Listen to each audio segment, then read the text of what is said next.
Ready na ba ang inyong summer outfit? Dahil sa sobrang init ngayon, nagsisimula na nga ang summer sa Pinas. Uy mga tol, mukhang deserve mo nang makapag-beach at ikaw na lang ang inihintay ng haring araw. Ako nga pala si Motopops, nangangakong bago ko puntahan ang ibang lugar sa Pilipinas ay lilibutin ko muna ang buong Masbate dahil mahal ko ang aking lupang sinilangan. Proud to be Masbateño. Kaya naman mga tol, samahan nyo ako sa aking biyahe patungo sa bayan ng Dimasalang, Masbate. Dahil hahanapin natin ang magagandang lugar nila dito. At syempre, mag-a-adventure din tayo na madiskubre ang masarap na pagkain nila dito.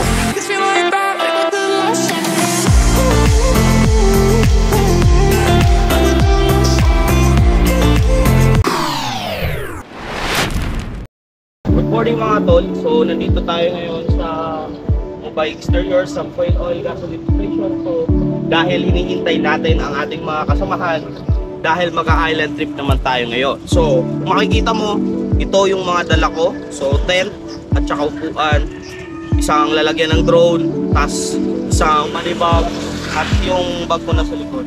Napakarami ng natin gamit. So it's almost siguro mga 20 kilos. Dalawang araw lang naman kami doon. Okay, mamaya ako na i-reveal kung saan kaming lugar kami pupunta mga tol. So, inintay ko lang yung kasamahan ko. And later on, makikilala nyo sila. Time check mga tol. It's already 7:01 in the morning. Ngayon pa lang kami nakapag-take off at medyo makulimlim pa ang panahon ngayong umaga. Maya-maya pa ay bigla na lang umulan habang kami ay bumabiyahe. Alright mga boss, kami ulit bumiyahe naman dahil tumilong lang muna kami sa Armenia, pero dahil lumakas naman ang ulan na naman, mukhang tumilong uli kami malakas ang ulan. So wrong timing kami mga boss kasi maulan ngayon grabe naman si Lord.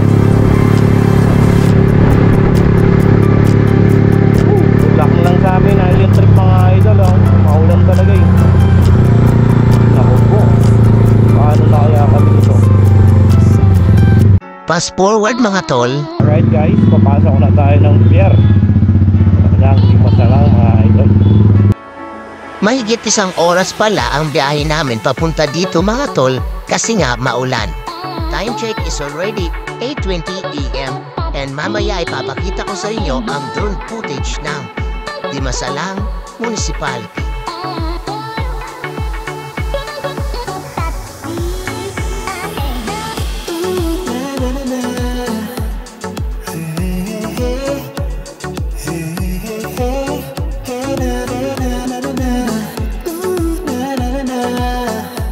Dahil pupunta kami mga idol sa Jagan Island ay kinakailangan namin sumakay ng bangka. Alright guys, paalis na kami.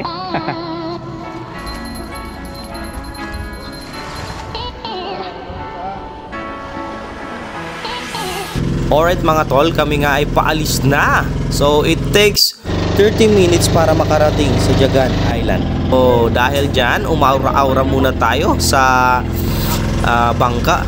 Near, far, wherever you are. Kung mahulog ka mo to Pops, saan ka gayon? Papasok na kami ng Hamuraon Island mga tol. At syempre meron kaming nakitang napakagandang mga bundok-bundok sa dagat. Kaya naman hindi ko pinalampas at kinuhanan ko ng drone footage dahil sobrang ganda nito. Wow, mapapawaw ka talaga. Never talk back, never thought that I would change. Didn't know how to be strong. I was barely hanging on, thinking if there's a light inside, why can't I turn it on? Kept it all in till it cracked on. 30 minutes later.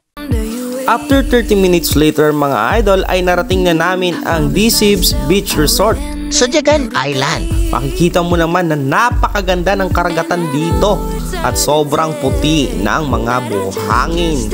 So ayan na kami, papadaong na kami sa Dalampasigan. Napakatahimik ng lugar dyan mga idol. So 700 pesos lang pala yung pamasahe ng bangka. Pero pag maramihan kayo, 50 pesos yung bayad bawat ulo. So back and forth is all in all 100 pesos mga idol.